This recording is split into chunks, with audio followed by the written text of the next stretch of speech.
കേരളത്തിന്റെ അടുത്ത മുഖ്യമന്ത്രിയായിട്ട് കുഞ്ഞാലിക്കുട്ടി എന്നുള്ള രീതിയിൽ കേരളത്തിലെ അടുത്ത മുഖ്യമന്ത്രി സുരേഷ് ഗോപി ആയിരിക്കോ, കുഞ്ഞാലിക്കുട്ടി ആയിരിക്കോ, അതോ പിണറായി വിജയൻ ആയിരിക്കോ? കമന്റ് രേഖ. കേരളത്തിന്റെ അടുത്ത മുഖ്യമന്ത്രിയായിട്ട് മുസ്ലിം ലീഗ് നേതാവായിട്ടുള്ള കുഞ്ഞാലിക്കുട്ടി എന്നുള്ള രീതിയിൽ ഒരു ചർച്ച നമ്മുടെ സോഷ്യൽ മീഡിയയിലൊക്കെ വരാൻ തുടങ്ങിയിട്ടുണ്ട്. ഇനി കേവലം ഒരു വർഷമൊക്കെ ഉള്ളൂ കേരളത്തിന്റെ നിയമസഭാ തെരഞ്ഞെടുപ്പിന്. അപ്പൊ അതുമായി ബന്ധപ്പെട്ടുള്ള ചർച്ചകളെല്ലാം തുടക്കം കുറിച്ചിട്ടുണ്ട്. ഇന്നലെ ഒരു ചാനൽ വന്നൊരു വാർത്ത എങ്ങനെയാണ്, 2026 നിയമസഭാ തെരഞ്ഞെടുപ്പിലും മുസ്ലിം ലീഗിനെ P.K. കുഞ്ഞാലിക്കുട്ടി തന്നെ നയിക്കുമെന്ന് സംസ്ഥാന പ്രസിഡന്റ് പാണക്കാട് സാദിഖ് അലി ശിഹാബ് തങ്ങൾ. മുഖ്യമന്ത്രി പദവി ലീഗ് ആഗ്രഹിക്കുന്നുണ്ടോ എന്ന ചോദ്യത്തിന് കോൺഗ്രസിന് സമ്മതമാണെങ്കിൽ സന്തോഷം എന്നായിരുന്നു മറുപടി. അപ്പം കോൺഗ്രസിന് സമ്മതമാണെന്നുണ്ടെങ്കിൽ ലീഗ് മുഖ്യമന്ത്രി സ്ഥാനം ഏറ്റെടുക്കും. അതില് മുഖ്യമന്ത്രി എന്നുള്ള പദവിയിലേക്ക് കുഞ്ഞാലിക്കുട്ടി എന്നുള്ള രീതിയിൽ ഒരു ചർച്ചയൊക്കെ വരുന്നുണ്ട്. ഇതിനു മുമ്പ് ലീഗ് കേരളത്തിന്റെ മുഖ്യമന്ത്രി പദവി നേടിയെടുത്തിട്ടുള്ള ഒരു പാർട്ടിയാണ്. അത്തരത്തിലുള്ള സ്ഥാനം നേടിയെടുത്തിട്ടുള്ള പാർട്ടിയാണ്. ഇതിനകത്തൊരു വിഷയം എന്ന് വെച്ചാല് 2026 ഞാൻ വിചാരിക്കുന്നത് ഇടതുപക്ഷം തന്നെ വീണ്ടും അധികാരത്തിൽ വരുമെന്നാണ്. കാരണം ഇത് നമ്മൾ കഴിഞ്ഞ 2-3 ഇലക്ഷന്റെ റിസൾട്ട് എടുത്ത് നോക്കിക്കഴിഞ്ഞാൽ കേരളത്തിൽ കോൺഗ്രസിന്റെ വോട്ട് ബാങ്ക് എല്ലാം ഇടിഞ്ഞു പോയിട്ടുണ്ട്. അല്ലെങ്കിൽ ഇനി ഒരു തരംഗം ഉണ്ടാകണം. ഇപ്പൊ നിലവിലെ ഇടതുപക്ഷ സർക്കാരിനെതിരെ ഒരു വലിയ തരംഗം ഉണ്ടാകണം. അത് ബൂത്ത് ലെവലിൽ പ്രവർത്തിച്ച് കോൺഗ്രസ് അത് തിരിച്ചു പിടിക്കുന്ന ഒരു അവസ്ഥയൊക്കെ ഉണ്ടാകണം. ഇത് യഥാർത്ഥത്തിൽ നാഷണൽ ലെവലിൽ കോൺഗ്രസ് എങ്ങനെയാണ് നിൽക്കുന്നത്, അതിൽ ദയനീയമായിട്ടാണ് കേരളത്തിൽ കോൺഗ്രസിന്റെ അവസ്ഥ. അവസാനം ഒരു ഭരിച്ചപ്പോൾ തന്നെ ആരുണ്ട്, 1-2 പേരുടെയൊക്കെ ഭൂരിപക്ഷത്തിലേക്കാണ്. അതിൽ ഈ ഘടകകക്ഷി തന്നെയാണ്. ആരെങ്കിലുമൊക്കെ ഒന്ന് പിണങ്ങി പോയി കഴിഞ്ഞാൽ വീഴുന്ന മന്ത്രിസഭയൊക്കെയായിരുന്നു ഉമ്മൻചാണ്ടിയുടെ. അതിനുശേഷം പിണറായി വിജയൻ വരുന്നു. ഇപ്പം പിണറായി വിജയൻ രണ്ടാമതും വന്നു. അവർ ഓരോ സമയം കഴിയാൻ നേരത്തും അവരുടെ ഭൂരിപക്ഷം ഉയർത്തിക്കൊണ്ടിരിക്കുകയാണ്. 91 ആയിരുന്നു ആദ്യമേ, ഇപ്പൊ 99 എത്തി നിർത്തിയിരിക്കുകയാണ്.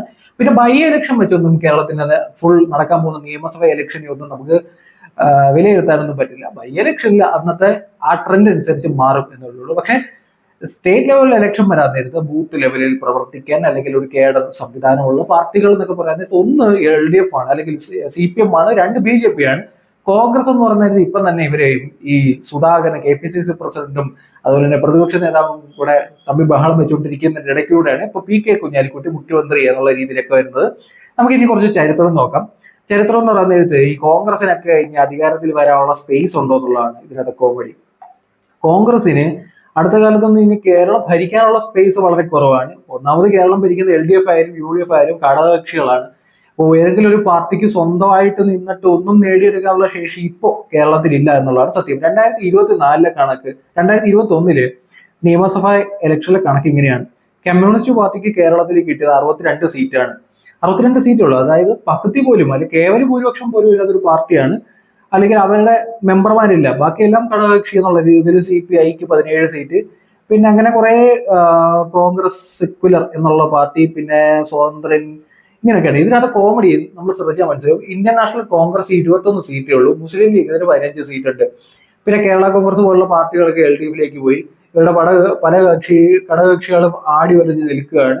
ഇതിന് മുമ്പുള്ള ഒരു കണക്ക് നോക്കിക്കഴിഞ്ഞാൽ 2016 കണക്ക് നമുക്ക് നോക്കാൻ പറ്റും. അന്നും LDF ആണ് അധികാരത്തിൽ വന്നത്. CPMന് അന്ന് 58 സീറ്റ് പിടിച്ചു. ഇന്ത്യൻ നാഷണൽ കോൺഗ്രസ് 22 സീറ്റേ ഉള്ളൂ. ഇന്ത്യൻ യൂണിയൻ മുസ്ലിം ലീഗ് 18 സീറ്റ്. അതായത് കോൺഗ്രസും ലീഗും തമ്മിൽ ഒരു 3-4 സീറ്റിന്റെ ഒക്കെ വ്യത്യാസമേ ഉള്ളൂ കേരളത്തിൽ. അപ്പം ലീഗ് മുഖ്യമന്ത്രി പദം ചോദിച്ചാൽ വാശി പിടിക്കേണ്ട കാര്യമൊന്നും കോൺഗ്രസിനില്ല. കോൺഗ്രസിനെ ശക്തമായ രീതിയിൽ വോട്ട് ബാങ്ക് ഉള്ള പലയിടത്തും കോൺഗ്രസ് ജയിക്കുന്ന ലീഗിന്റെ വോട്ട് കൂടി വാങ്ങിച്ചാണ്. ലീഗ് കൂടി പിണങ്ങിപ്പോയി കഴിഞ്ഞാൽ കോൺഗ്രസ് എന്ന് പറഞ്ഞ സംവിധാനം തന്നെ കേരളത്തിൽ ഇല്ലാതായിപ്പോ. 2011 ഇങ്ങനെയാണ്.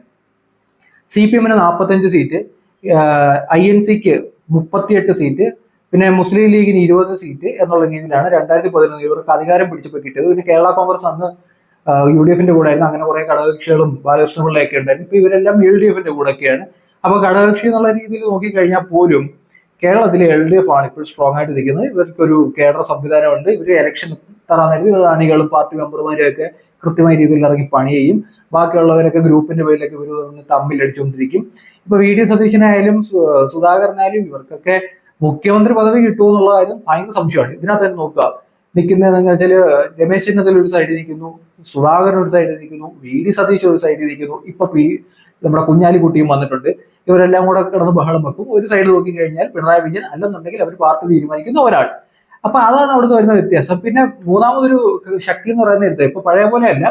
2024 ലോക്സഭ ഇലക്ഷനിൽ തൃശ്ശൂർ MP ആയിട്ട്, അതായത് ചരിത്രത്തിൽ ഇതുവരെ BJP ജയിക്കാത്ത ഒരു പാർലമെന്റ് തെരഞ്ഞെടുപ്പിൽ BJPക്ക് ഒരു സീറ്റ് കിട്ടിയ നാടാണ് ഇന്ന് കേരളം എന്ന് പറയുന്നത്. പിന്നെ പാർലമെന്റ് ഇലക്ഷനിൽ കോൺഗ്രസിന് 18 സീറ്റ് കിട്ടിയില്ല എന്നൊക്കെ ചോദിക്കുന്നവരുണ്ടായിരിക്കും. അതിനകത്ത് കാര്യമില്ല. അതിനകത്ത് നോക്കുന്നത് നാഷണൽ ലെവൽ വരാൻ നേരത്ത് രാഹുൽ ഗാന്ധി അല്ലെങ്കിൽ മോദി ഈ ഒരു ചോദ്യം വരാൻ നേരത്ത് LDF ആൾക്കാർ വരും പോലെ ഈ കോൺഗ്രസിനൊക്കെ വോട്ട് കുത്തും. ഇതാണ് സംഭവിച്ചുകൊണ്ടിരിക്കുന്നത്. പക്ഷെ നിയമസഭ ഇലക്ഷൻ വരാൻ നേരത്ത് കോൺഗ്രസിൽ നിന്ന് പോലും ആൾക്കാർ വന്നിട്ട് എവിടെ കുത്തും, അവർ പിണങ്ങിയൊക്കെ വന്നിട്ട് LDF കുത്താനൊക്കെ സാധ്യതയുണ്ട്. അതുപോലെ തന്നെ BJP പിടിക്കുന്ന വോട്ട് അവർക്ക് എത്ര സീറ്റ് പിടിക്കാൻ പറ്റും എന്നൊക്കെ ആശ്രയിച്ചിരിക്കും ഇനിയുള്ള കാര്യം. LDF നിന്നാണ് കൂടുതലും BJP പിടിച്ചെടുക്കുന്നതെങ്കിൽ ചിലപ്പോ കുഞ്ഞാലിക്കുട്ടി മുഖ്യമന്ത്രി ആയെന്നൊക്കെ വരും, അല്ലെങ്കിൽ ഒരു തരംഗം ഉണ്ടാവണം, UDF അനുകൂല തരംഗം ഉണ്ടാവണം. എന്തായാലും എന്റെ ചോദ്യം, നിങ്ങൾ ഇത് കണ്ടുകൊണ്ടിരിക്കുന്ന ആൾക്കാരുടെ എന്റെ ചോദ്യം എങ്ങനെയാണ്, നിങ്ങൾക്ക് 2026 3 ഓപ്ഷൻ നമുക്ക് തരാം.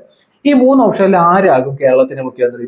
കുഞ്ഞാലിക്കുട്ടി എന്ന് പറയുന്ന വ്യക്തി UDF നിന്ന് മുഖ്യമന്ത്രിയാവോ, NDA നിന്നും സുരേഷ് ഗോപി? നമ്മളിപ്പം സുരേഷ് ഗോപിയുടെ പേര് പറയാൻ കാര്യം എന്ന് വെച്ചാൽ കുറെ ആൾക്കാർ പറയും ഇപ്പം നിയമസഭയിൽ പോലും അവരില്ലല്ലോ എന്നൊക്കെ പറയാറുണ്ട്. ഈ നിയമസഭയിൽ ത്രിപുര പോലുള്ള സംസ്ഥാനങ്ങളിൽ നിയമസഭയിൽ അവരില്ലായിരുന്നു. ഒറ്റയടിക്കാണ് അവർ ഭരണം പിടിച്ചത്. അപ്പം രാഷ്ട്രീയമാണല്ലോ. അപ്പം സുരേഷ് ഗോപിയുടെ പേര് 2 NDA എന്നുള്ള രീതിയിൽ സുരേഷ് ഗോപിയുടെ പേര്, 3 പിണറായി വിജയന്റെ പേര് കൊടുക്കുക. ആരായിരിക്കും അടുത്ത 2026 കേരളത്തിൽ നിന്നുള്ള മുഖ്യമന്ത്രി എന്നുള്ള ചോദ്യമാണ്. എന്റെ വ്യക്തിപരമായ അഭിപ്രായത്തിൽ അടുത്തൊരു ടേം കൂടി കേരളം LDF ഭരിക്കുമെന്നാണ് എനിക്ക് തോന്നുന്നത്. കാരണം അത്രയും സംഘടനാ സംവിധാനം അവർക്കുണ്ട്. എന്ത് പ്രശ്നം ഉണ്ടെന്നുണ്ടെങ്കിലും ഒരുമിച്ച് നിന്ന് അവർ ഇലക്ഷനെ നേരിടും എന്നുള്ള കാര്യത്തിൽ എനിക്ക് സംശയമൊന്നുമില്ല. പക്ഷെ അങ്ങനൊന്നുമല്ല കേരളത്തിലെ കോൺഗ്രസിന്റെ കാര്യം. 2011 തൊട്ട് കോൺഗ്രസിന്റെ ഗ്രാഫ് താഴേക്കാണ്. അവർക്ക് കൃത്യമായ രീതിയിൽ വോട്ട് ബാങ്ക് ഒന്നും പിടിച്ചു നിർത്താൻ പറ്റുന്ന ആൾക്കാരൊന്നുമല്ല. പിന്നെ ന്യൂനപക്ഷ വോട്ട് എങ്ങോട്ട് പോകും എന്നുള്ള രീതിക്കും. പിന്നെ ഘടകകക്ഷിയായിട്ടുള്ള മാണിയൊക്കെ ഇപ്പോഴും LDF-നോടൊപ്പമാണ്. KB ഗണേഷ് കുമാറും ഒക്കെ LDF-നോടൊപ്പമാണ്. ഇവരോടൊപ്പം നിൽക്കുന്ന ഘടകകക്ഷി ഇപ്പൊ മുസ്ലിം ലീഗ് മാത്രമാണ് അത്യാവശ്യം വോട്ടുള്ള ഒരു ഘടകകക്ഷി. അവര് പോലും ഒന്ന് പിണങ്ങിയാൽ കോൺഗ്രസ് കേരളത്തിൽ ചരിത്രത്തിലില്ലാത്ത പോലെ ആയിപ്പോകും എന്ന കാര്യത്തിൽ എനിക്ക് സംശയമൊന്നുമില്ല. എന്തായാലും നിങ്ങളുടെ അഭിപ്രായം കമന്റ് ബോക്സിൽ രേഖപ്പെടുത്തുക. പിന്നെ ഇവിടെ ഒരു കാര്യം, മുസ്ലിം ലീഗ് എന്ന് പറഞ്ഞ പാർട്ടി ഇപ്പം കേരളത്തിലെ ആൾക്കാർ പറയാറുണ്ട് BJP വർഗീയ പാർട്ടിയാണ്, ഹിന്ദുത്വ പാർട്ടിയാണ്. പിന്നെ മുസ്ലിം ലീഗ് എന്താണ്? മുസ്ലിം ലീഗ് എന്ന് പറയുന്നത്, മുസ്ലിം ലീഗ് എന്ന് പറഞ്ഞ പാർട്ടിയുടെ പേര് തന്നെ മുസ്ലിം കമ്മ്യൂണിറ്റിയുടെ പേര് വെച്ചൊരു പാർട്ടിയാണ്. അവരുടെ ഭരണഘടനയിൽ തന്നെ ആ ഭാഗത്തുള്ള ആൾക്കാർ തന്നെയാണ് പ്രധാനപ്പെട്ട പദവിയിൽ ഇരിക്കുന്നത്. MLA-മാരായിട്ട് എത്ര ഹിന്ദുസ് ഉണ്ട് മുസ്ലിം ലീഗിൽ, അല്ലെങ്കിൽ MLA-മാരായിട്ട് എത്ര ക്രിസ്ത്യൻസ് ഉണ്ട് മുസ്ലിം ലീഗിൽ? ഇതൊരു ഒരു വർഗീയ പാർട്ടി. ഈ അടുത്ത സമയത്ത് അമ്പലനടയിൽ കെട്ടിത്തൂക്കും എന്നൊക്കെ പറഞ്ഞിട്ട് അവര് മുദ്രാവാക്യം വിളിക്കുന്നുണ്ട്. ഇവരുടെ ഒരു നിലപാട് പലപ്പോഴും മുസ്ലിം കമ്മ്യൂണിറ്റിയോട് ചേർന്ന് നിൽക്കുന്ന ഒരു പാർട്ടി. ഇപ്പൊ BJP എതിർക്കുകയാണെങ്കിൽ തീർച്ചയായിട്ടും കേരളത്തിലുള്ള ആൾക്കാരെ മുസ്ലിം ലീഗിനെ എതിർക്കേണ്ടത്. ഇതിന് ഉമ്മ ഇരട്ടത്താപ്പായിട്ടാണ് എനിക്ക് ഫീൽ ചെയ്തിട്ടുള്ളത്. അപ്പൊ നിങ്ങളുടെ അഭിപ്രായം രേഖപ്പെടുത്തുക. ആദ്യമായിട്ട് നമ്മുടെ പേജ് കാണുന്നത് ഫോളോ ചെയ്യുന്നൊരു പരിഗണിക്കുക, ഫോളോ ചെയ്യുക.